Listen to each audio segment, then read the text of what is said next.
नमस्कार। देश प्रदेश की खबरों में आप सभी का स्वागत है। आपके साथ मैं हूं सचिन वर्मा। प्रधानमंत्री नरेंद्र मोदी अपने गुजरात दौरे के दूसरे दिन सोमनाथ मंदिर में मनाए जा रहे सोमनाथ स्वाभिमान पर्व के तहत शौर्य यात्रा में शामिल हुए। पीएम का स्वागत करने और उनकी एक झलक पाने के लिए सोमनाथ वासियों समेत देश भर से आए भक्तों में अनोखा उत्साह देखने को मिला। इस दौरान गुजरात के मुख्यमंत्री भूपेंद्र पटेल और उप मुख्यमंत्री हर्ष सांघवी भी यात्रा में मौजूद रहे। वहीं पीएम मोदी ने सोमनाथ मंदिर में विधि विधान के साथ पूजा अर्चना की और देश की खुशहाली के लिए प्रार्थना की।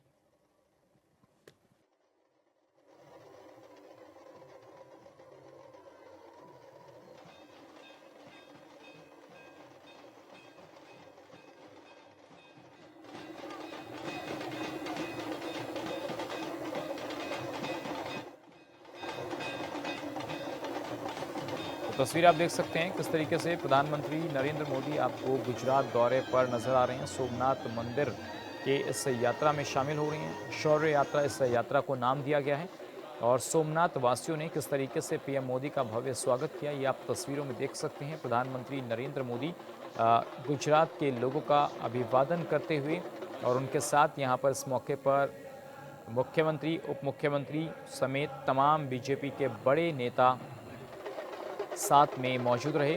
और ये तस्वीरें सीधे हम आपको सोमनाथ गुजरात से दिखा रहे हैं, जहां पर सोमनाथ स्वाभिमान पर्व के अवसर पर प्रधानमंत्री नरेंद्र मोदी शामिल हुए और बड़े विधि विधान से यहां पर मंत्रोच्चार हुआ और उसी के तहत प्रधानमंत्री नरेंद्र मोदी ने सनातन संस्कृति के साथ किस तरीके से पूजा अर्चना की। ये तस्वीरों के माध्यम से आप देख सकते हैं किस तरीके से जो वहाँ पर पुरोहित हैं वो प्रधानमंत्री नरेंद्र मोदी को पूजा अर्चना करा रहे हैं। और यहाँ पर देख सकते हैं तस्वीरें सोमनाथ मंदिर की गुजरात से अहम तस्वीरें आपको दिखा रही हैं किस तरीके से प्रधानमंत्री नरेंद्र मोदी शौर्य यात्रा में शामिल हुए हैं और प्रधानमंत्री का कितना भव्य स्वागत किया यहाँ पर, ये काफ़ी अहम बात है। और यहाँ पर प्रधानमंत्री नरेंद्र मोदी के स्वागत के लिए तमाम गुजरात के लोग एक झलक पाने के लिए बेताब दिखे और अलग अलग तरीके की जो झांकियाँ हैं वो भी वहाँ पर देखने को मिली। सड़कों पर किस तरीके से प्रधानमंत्री मोदी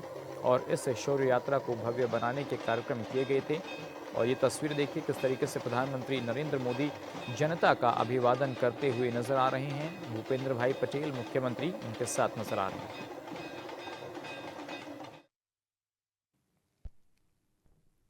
उधर अंकिता भंडारी हत्याकांड को लेकर जन संगठनों ने आज उत्तराखंड बंद का ऐलान किया है, जिसका राजधानी देहरादून में मिला जुला असर देखने को मिला। कई इलाकों में बाजार खुले नजर आए तो कुछ जगह दुकानें बंद रही। पलटन बाजार में ज्यादातर दुकानें खुली नजर आई। व्यापारियों ने कहा कि मामले में सीबीआई जांच हो रही है तो अच्छी बात है। वहीं कुछ व्यापारियों ने बंद वापस लेने की बात भी कही। आप तस्वीरें देख सकते हैं किस तरीके से यहाँ पर देहरादून में मिला जुला असर देखने को मिल रहा है।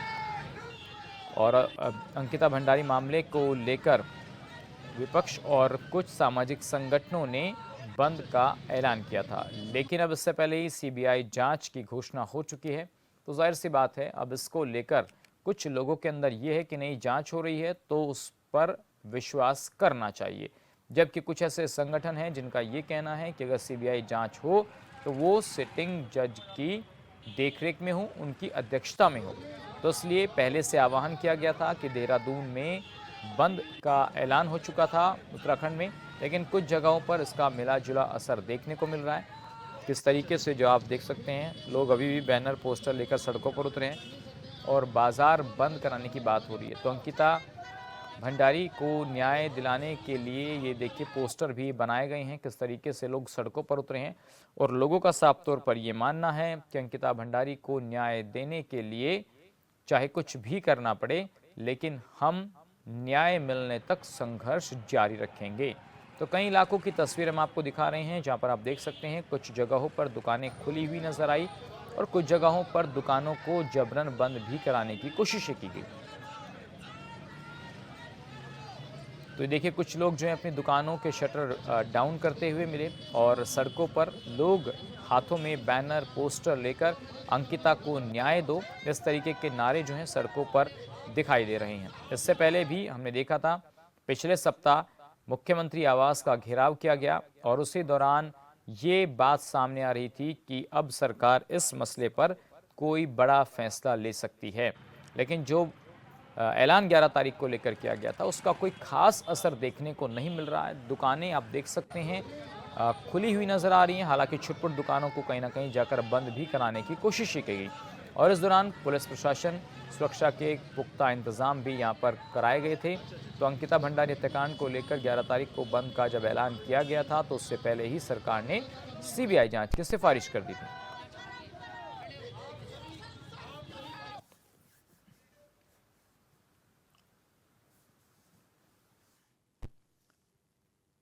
और चलिए सीधा रुख कर लेते हैं, हमारे सहयोगी योगेश आर्य हमारे साथ जुड़ गए हैं। योगेश, 11 तारीख को बंद का ऐलान तो किया गया था, लेकिन वो असर शायद जो तस्वीरें हम देख रहे हैं उसमें नजर नहीं आ रहा है कि लोगों का एकमत है बंद को लेकर।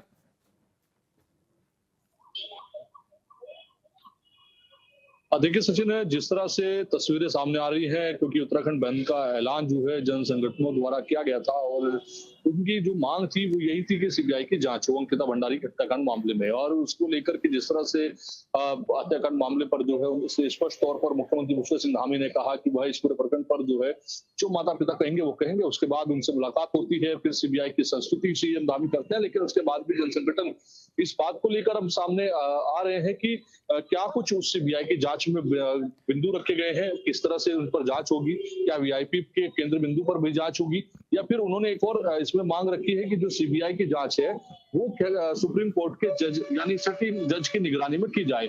उसी को लेकर उन्होंने कहा कि ये न्याय की लड़ाई है, लगातार जारी रहेगी। आज सड़कों पर वो उतरे, बाजारों को बंद कराने का प्रयास उनकी ओर से किया गया। हालांकि पुलिस मौके पर मौजूद है भारी तादाद में, और ऐसे में जो है पुलिस लगातार यही आह्वान कर रही है कि जो स्वतः इस आह्वान पर जो है सहयोग करना चाहता है वह कर सकता है, लेकिन जबरदस्ती दुकानें बंद नहीं कराई जाएंगी। इसको लेकर पूरी तरह से पुलिस तैनात नजर आ रही है और अगर देखा जाए तो व्यवस्थाएं चाक-चौबंद की गई है। लोग सड़कों पर उतरकर आह्वान भी करते नजर आ रहे हैं, अपना विरोध प्रदर्शन भी जाहिर कर रहे हैं और इसके साथ साथ तमाम तरह की बयानबाजी भी देखने को मिल रही है। जी। योगेश, एक बहुत बड़ा सवाल ये, जैसे भी आपने कहा कि किसी को प्रेशराइज नहीं किया जाएगा, जिसकी इच्छा है वो बंद में शामिल हो सकता है। तो क्या ये मान लिया जाए योगेश कि बहुत से लोगों को भी चीजें समझ में आने लगी है कि जब सीबीआई जांच की सिफारिश सरकार कर रही है, एसआईटी जांच कर रही है, एसआईटी दोबारा बनाई गई है और जो दोषी हैं वो पहले जेल जा चुके हैं, तो शायद अब कहीं इस पर राजनीति नहीं होनी चाहिए, मकसद बेटी को न्याय दिलाना है। तो क्या ये बात प्रदेश के लोगों को समझ आ रही है? हाँ, देखिए बिल्कुल सचिन, क्योंकि बात सिर्फ न्याय दिलाने की है और इसमें न्याय दिलाने के लिए जिस तरह से लगातार जो है प्रयास किया जा रहा है, उसको लेकर के जो मांग की जा रही थी उस मांग को लेकर के अगर देखा जाए तो कहीं ना कहीं ये मांगे मानी भी गई हैं। और न्याय को लेकर के जिस तरह से सीबीआई की मांग की जा रही थी, सीबीआई को लेकर के लोगों के अंदर जो है गुस्सा देखने को मिल रहा था, लेकिन सरकार ने इस पर जो है संस्तुति की है। और अब उस संस्तुति करने के बाद जो है कहीं ना कहीं लोगों को समझ आ रहा है कि जो लोग मांग कर रहे थे वो कहीं ना कहीं जो है सरकार ने मानी है। सरकार सीबीआई के लिए तैयार है। पहले भी अगर देखा जाए तो मुख्यमंत्री पुष्कर सिंह धामी ने साफ तौर पर कहा कि किसी भी जांच के लिए या किसी भी जो चाहते हैं उसके लिए सरकार पीछे नहीं हट रही है। हर तरह की जांच कराना चाहते हैं। वो भी चाहते हैं कि अंकिता भंडारी जो कि इस और उत्तराखंड की योगेश, बेटी है हम उसको चाहते न्याय हैं कि मिले। आप अपने पीछे जो तस्वीरें हैं थोड़ा वो दिखाइए, किस तरीके से बंद कुछ असर हो रहा है, नहीं हो रहा है, सुरक्षा व्यवस्थाएं क्या हैं। और हम चाहेंगे कुछ लोगों से आप बात कीजिए कि क्या वाकई में जो बंद का ऐलान किया गया था और जो मांग थी संगठनों की, क्या सरकार उस पर खरी उतरी है? देखिए सचिन, तस्वीरों की बात करें तो तस्वीर आप पीछे देख सकते हैं कि किस तरह से जो असर बंद का है वो नजर नहीं आ रहा है, क्योंकि कुछ दुकानें, एक दो दुकानें हैं जो बंद है, लेकिन उससे ज्यादा दुकानें जो है खुली हुई नजर आ रही हैं। पुलिस प्रशासन की अगर हम बात कर ले तो बड़ी तादाद में पुलिस यहाँ पर मौजूद है और आप देख सकते हैं कि किस तरह से जो दुकानें हैं वो कहीं ना कहीं जो है खुली हुई नजर आ रही है। अगर आप जो दूर तक की तस्वीरों को देखेंगे तो जो है आपको जो दुकानें हैं वो खुली हुई नजर आएंगी। यानी कि बंद का ऐलान किया गया था, लेकिन लोग स्वतः इस चीज को समझ रहे हैं कि सरकार ने जो किया है वो सरकार जो है कहीं ना कहीं न्याय दिलाने के लिए काम कर रही है। और ऐसे में अगर देखा जाए तो कहीं ना कहीं जो पुलिस के अधिकारी हैं वो यहाँ पर मौजूद हैं। अगर देखा जाए तो लगातार वो लोगों से यही संवाद कर रहे हैं कि जो इस पूरे प्रकरण पर जबरदस्ती किसी से ना की जाए। स्वतः बंद करना चाहते हैं, समर्थन करना चाहते हैं तो कर सकते हैं, लेकिन ऐसा नहीं है कि जबरदस्ती जो है वो की जाए। तो आप देख सकते हैं किस तरह से जो पुलिस के अधिकारी हैं वो कहीं ना कहीं जो है इस पर है और लगातार यहाँ पर जांच कर रहे हैं। तो उनसे भी बात कर लेते हैं। आज अगर देखा जाए तो अभी जो है अधिकारी जो है वो लगातार यहाँ पर मौजूद हैं। तमाम स्थिति का जो कहीं ना कहीं जायजा है वो उनके द्वारा लिया जा रहा है। प्रयास यही है कि आखिरकार जिस तरह से बंद का आह्वान किया गया था वह जो है शांतिपूर्ण तरीके से जो संगठन है अपना विरोध करना चाह रहे हैं वो शांतिपूर्ण तरीके से किया जाए, उसमें कहीं किसी लोगों को परेशानियों का सामना ना करना पड़े। जी सचिन। योगेश, अब कई तरीके की खबरें ये भी निकलकर सामने आई, जो पहाड़ी क्षेत्र है वहां पर भी, चाहे गैरसैंण की बात कर लें या और उत्तरकाशी, चमोली, वहां से ये बातें सामने आ रही हैं कि जो व्यापारी हैं उनका ये भी मानना है कि जब सिफारिश कर दी गई है तो शायद अब बंद को इतना ज्यादा तरजीह नहीं देनी चाहिए। जैसा कि अभी हम पढ़ भी रहे थे कि भाई उन लोगों का कहना है कि जांच जब हो रही है तो इस पर राजनीति ना हो। तो आपको लगता है कि बंद के साथ साथ कुछ राजनीतिक संगठन भी इसमें शामिल हैं? जो बैनर पोस्टर तो नहीं लिए हैं, हाँ, लेकिन देखिए हाँ, बिल्कुल। आप तस्वीरों को पहचानते हैं। बिल्कुल कहीं देखा जाए तो राजनीतिक दलों के लोग भी जो है इसमें विपक्षी जो दल है वो लगातार देखने को मिल रहे हैं। वो संगठन भी है जो लगातार ऊपर होकर अपनी बातें रखते हैं, लेकिन अगर हम बात करें सचिन तो तस्वीरें क्योंकि जिस तरह की निकल कर आई है तो लोगों को समझ आया है कि जो सरकार ने जो संस्कृति की है वो निश्चित तौर पर सरकार चाहती है कि इसको पूरी तरीके से जो है अंकिता को न्याय मिले, और इसी पूरे प्रकरण पर जो है कहीं ना कहीं आप देख सकते हैं कि जिस तरह से लगातार जो है संगठन मांग कर रहे थे सीबीआई की और आवाज पर पूछ किया था, उस दौरान जो है सिर्फ ये था कि सीबीआई की जांच की संस्कृति सरकार करे। लेकिन अब इसमें अब सिटिंग जज की बात आ रही है सामने, उसके बाद जो है केंद्र बिंदु की क्या कुछ है उनको कहा जा रहा है कि वो सामने आए, तो निश्चित तौर पर कहीं ना कहीं पूरी तरीके से जो है लगातार जो है नई नई चीजें सामने आ रही है। लेकिन स्पष्ट तौर पर देखा जाए तो सीबीआई की जांच के लिए सरकार ने संस्तुति कर दी है। अब आने वाले वक्त में जो सीबीआई है वो किन किन पहलों पर किस तरह से जांच करेगी देखने वाली बात होगी, लेकिन लोगों को कहीं ना कहीं जो आम जन है उत्तराखंड का वो समझ रहा है कि आखिरकार जो सरकार कर रही है, सरकार से मांग की जा रही थी सीबीआई की, उस सीबीआई की जांच को लेकर सरकार ने सब कुछ कर दिया, यानी सरकार न्याय की जो बात हो रही है उससे पीछे हटने वाली नहीं है और उससे योगेश, जिस पीछे हटना तरीके भी से नहीं पिछले चाहती। जी। हफ्ते हमने देखा था कि बहुत बड़ी संख्या में लोग सड़कों पर उतरे, मुख्यमंत्री आवास की तरफ कूच किया, प्रशासन ने उन लोगों को रोक दिया। तो आज क्या कह सकते हैं कि देहरादून में छुटपुट कहीं 10, 20, 50 लोग आ रहे हैं जो इस तरीके की बातें कर रहे हैं और 80% लोग सेटिस्फाइड हैं सरकार से? बिल्कुल देखिए सचिन क्योंकि एक बहुत बड़ी तादाद जो है पिछले सप्ताह देखने को मिली जो सीएम आवास कूच किया और वहां पर प्रदर्शन किया और बड़ी तादाद थी। पहाड़ी इलाकों से भी लगातार जो हम्म। लोग थे वो आ रहे थे, और कहीं ना कहीं जिस तरह से जो है लोग वहां पर पहुंचे और उसके बाद जो है कहीं ना कहीं देखा जाए तो लगातार मांग कर रहे थे। अगर हम देखें तो हमारे साथ बातचीत करने के लिए जो एसएसपी भी है सर से बातचीत करते हैं। सर आज बंद का आह्वान किया गया है, पुलिस प्रशासन की पूरी मुस्तैदी है, किस तरह के निर्देश आपकी लोग ओर से भी दिए गए? देखिए, जैसा एक बंद का आह्वान किया गया था कुछ संगठनों द्वारा, आप भी देख पा रहे हैं कि सामान्य रूप से सभी चीजें चल रही है। इसमें व्यापार मंडल द्वारा भी इसमें कोई ऐसा अपनी क्योंकि मांगे जो थी वो माननीय मुख्यमंत्री द्वारा पूरी कर दी गई है और एक अब योजना की कार्रवाई जो आगे प्रक्रिया है वो प्रारंभ हो चुकी है, जो प्रक्रिया चलेगी। तो मुझे लगता है कि व्यापारीगण और जो आम जन की जो भावनाएं थी उन सभी का सम्मान रखा गया और सभी को सुचारू रूप से चल रहा है। कुछ जगह पर देखा गया कि जबरदस्ती बंद कराने का प्रयास किया गया। ये आपकी एकदम रिपोर्टिंग गलत है। कहीं भी एक भी जगह जबरदस्ती बंद नहीं कराया गया। कहीं कराया गया तो मुझे बता दें कहाँ पर कराया। अभी कुछ लोग कराने का मुझे प्रयास आप कर रहे बताइए हैं। किस जगह पर। तो देखिए सचिन कुछ जगह पर था लेकिन वहां पर पुलिस मौजूद थी, उन्होंने जो है वहां पर चीजों को संभाला। हालांकि एसएसपी का कहना है कि जो जनभावनाएं थी उनका ध्यान रखते हुए कहीं ना कहीं चीजों को समझा गया है और उसके चलते जो है सरकार ने सीबीआई की संस्तुति की है, उसका फैसला सरकार ने लिया है। और कहीं ना कहीं जो बात हो रही थी कि कुछ लोगों की पिछले सप्ताह हमने देखा बड़ी तादाद में लोग थे, लेकिन इस बार की हम बात कर लें तो कुछ ही लोग जो है सड़कों पर आए हैं। उनमें अधिकांश लोग अगर चेहरों की बात कर ले तो राजनीतिक लोग हैं, जन संगठन के ऐसे लोग हैं जो सरकार के जो बातों को मुखर होकर रखते हैं। लेकिन अगर हम बात कर लें तो उतनी तादाद जो है वो नहीं देखने को मिल रही, यानी कि कहीं ना कहीं जो है सीबीआई की जांच की संस्तुति होने के बाद कहीं ना कहीं संतुष्टि जो है वो नजर आने लगी है। चलिए योगेश, आपका शुक्रिया इस तमाम जानकारी के लिए। नजरें बनाए रखिएगा कि आज दिन भर क्या कुछ होता है। बढ़ते आगे, अंकिता भंडारी प्रकरण को लेकर कई राजनीतिक दलों ने प्रदेश बंद का आह्वान किया था। हालांकि हरिद्वार में बंद का असर न के बराबर रहा। ज्वालापुर बाजार, हरिद्वार रेलवे स्टेशन क्षेत्र से सामान्य गतिविधियां जारी रही। रुड़की से झबरेड़ा तक भी बाजार खुले रहे और यातायात के साथ व्यापार सामान्य रूप से सुचारू है। हालांकि कानून व्यवस्था को लेकर पुलिस पूरी तरीके से सतर्क है। संवेदनशील क्षेत्रों में पुलिस फोर्स की तैनाती की गई है।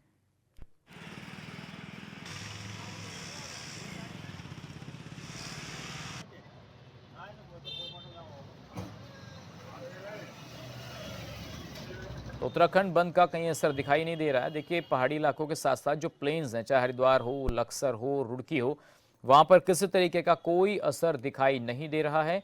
और तस्वीरों के माध्यम से हम आपको दिखाना चाहते हैं कि सुबह की ये तस्वीरें हैं जहां पर किस तरीके से बाजार खुलते हुए नजर आ रहे हैं।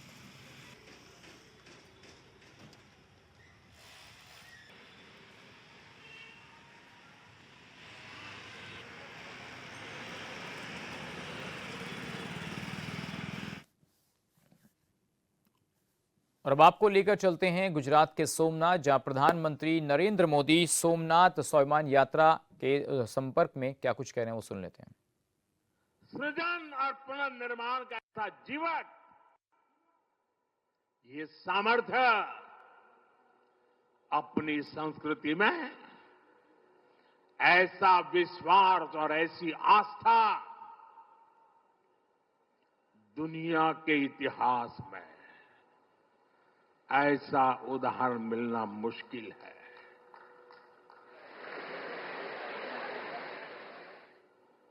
जरा मैंने जवाब आपजो પેલા આપણે આપણા પૂર્વજોના પરાક્રમનું પુણ્ય સ્મરણ કરવું જોઈએ કે ના કરવું જોઈએ? આપણા પૂર્વજોએ કરેલા પરાક્રમમાંથી પ્રેરણા લેવી જોઈએ કે નહીં લેવી જોઈએ? એવો કોઈ દીકરો હોય, એવા કોઈ સંતાન હોય કે જે પોતાના પૂર્વજોને ભૂલવા માટેના નાટક કરે? भाइयों बहनों, जब गजनी से लेकर औरंगजेब तक तमाम आक्रांता सोमनाथ पर हमला कर रहे थे, तो उन्हें लग रहा था कि उनकी तलवार सनातन सोमनाथ को जीत रही है। वो मजहबी कट्टरपंथी ये नहीं समझ पाए कि जिस सोमनाथ को वो नष्ट करना चाहते हैं, उनके नाम में ही सोम अर्थात अमृत जुड़ा हुआ है। उसमें हलाहल को पीकर भी अमर रहने का विचार जुड़ा है। उसके भीतर सदा शिव महादेव के रूप में वो चैतन्य शक्ति प्रतिष्ठित है, जो कल्याण कारक भी है और प्रचंड तांडवः शिवः, ये शक्ति का स्रोत भी है। भाइयों बहनों, सोमनाथ में विराजमान महादेव, उनका एक नाम मृत्युंजय भी है। मृत्युंजय, जिसने मृत्यु को जीत लिया हो, जो स्वयं काल स्वरूप है। यतो जायते पाल्यते येन विश्वम तमीस भजे लियते यत्र विश्वम, अर्थात ये सृष्टि उन्हीं से उत्पन्न होती है, उन्हीं में लय हो जाती है। हम मानते हैं त्वमेको जगत व्यापको विश्व रूप, यानी शिव पूरे जगत में व्याप्त है। इसलिए इस हम कण कण, कंकड़ कंकड़ में भी उस शंकर को देखते हैं। फिर कोई उन शंकर के कितने स्वरूपों को नष्ट कर सकता है? हम तो वो लोग हैं जो जीव में भी शिव को देखते हैं। उनसे हमारी आस्था को कोई कैसे डिगा सकता था? और साथियों, ये समय चक्र है कि सोमनाथ को ध्वस्त करने की मंशा लेकर आए मजहबी आतताई आज इतिहास के कुछ पन्नों में सिमट कर रह गए हैं। और सोमनाथ मंदिर उसी विशाल समंदर के किनारे गगनचुंबी धर्म ध्वजा को थामे खड़ा है। सोमनाथ का ये शिखर मानो उद्घोष कर रहा है, चंद्रशेखरम आश्रय मम किम करिष्यति वै यमः, अर्थात मैं चंद्रशेखर शिव पर आश्रित हूं, काल भी मेरा क्या कर लेगा।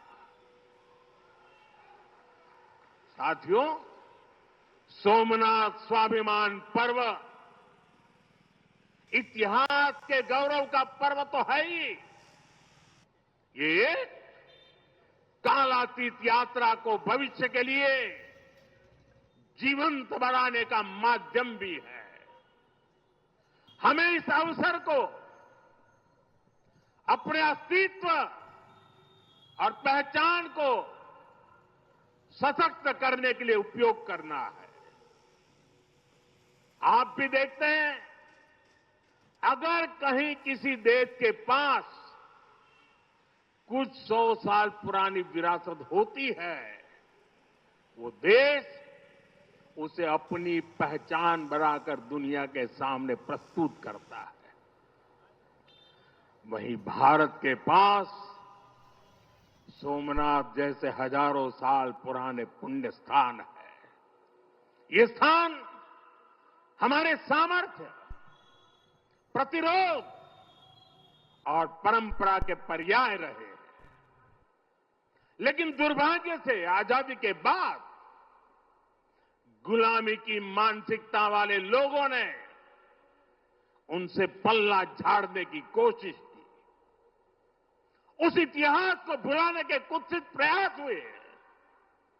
हम जानते हैं, सोमनाथ की रक्षा के लिए देश ने कैसे कैसे बलिदान दिए थे।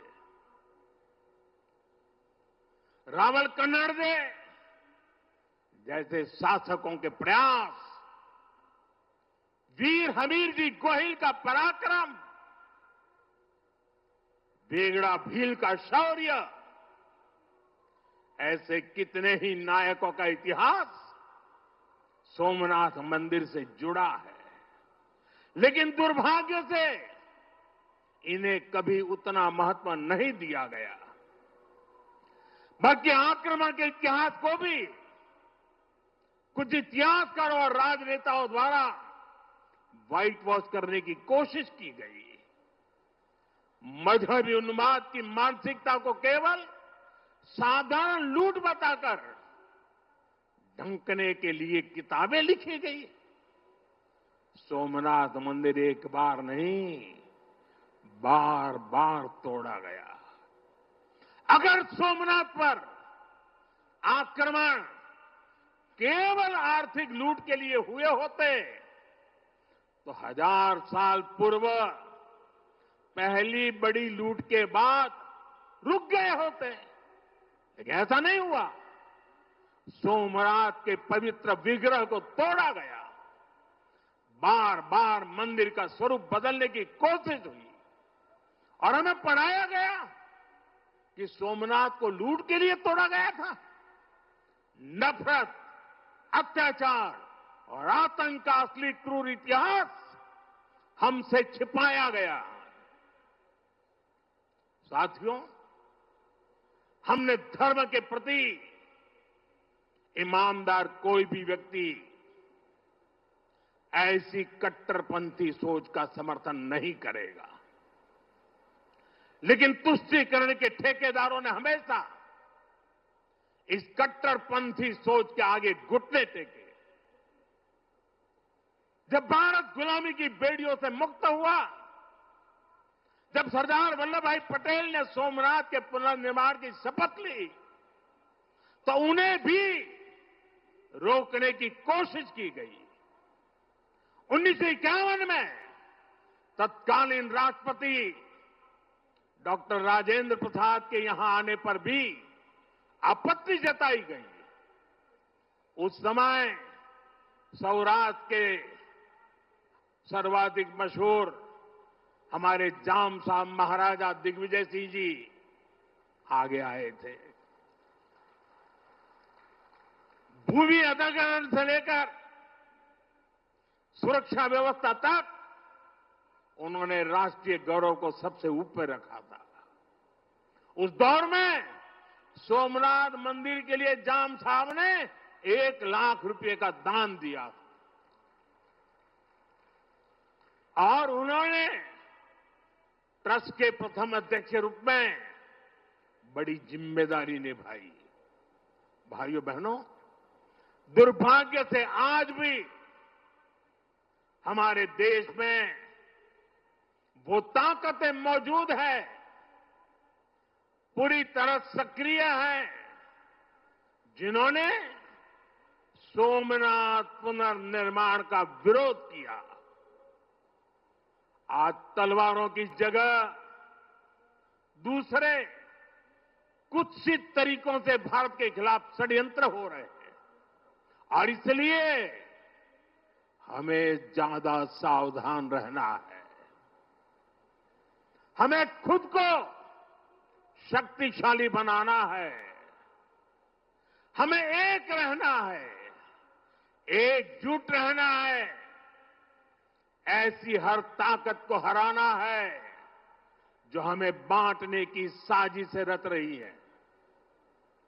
साथियों, जब हम अपनी आस्था से जुड़े रहते हैं, अपनी जड़ों से जुड़े रहते हैं, पूरे स्वाभिमान के साथ अपनी विरासत का संरक्षण करते हैं, अपनी विरासत के प्रति सजग रहते हैं, तो हमारी सभ्यता की जड़ें भी मजबूत होती है। और इसलिए पिछले 1000 वर्षों की यात्रा हमें अगले 1000 वर्षों के लिए तैयार रहने की प्रेरणा देती है। साथियों, राम मंदिर प्राण प्रतिष्ठा के ऐतिहासिक अवसर पर मैंने भारत के लिए 1000 साल का विराट स्वप्न सामने रखा था। तो आपने देखा किस तरीके से 1000 वर्ष पूर्व होने के बाद जो सोमनाथ स्वाभिमान पर्व था, वहां पर प्रधानमंत्री नरेंद्र मोदी ने मंदिर के इतिहास और जो साजिशें देश के अंदर हुई हैं इस इतिहास को बदलने की, उन पर अपने विस्तार से बात रखी। फिलहाल इस बुलेटिन में मेरे साथ बस इतना ही। बाकी अहम खबरों के लिए आप बने रहिए चैनल न्यूज़ के साथ। नमस्कार।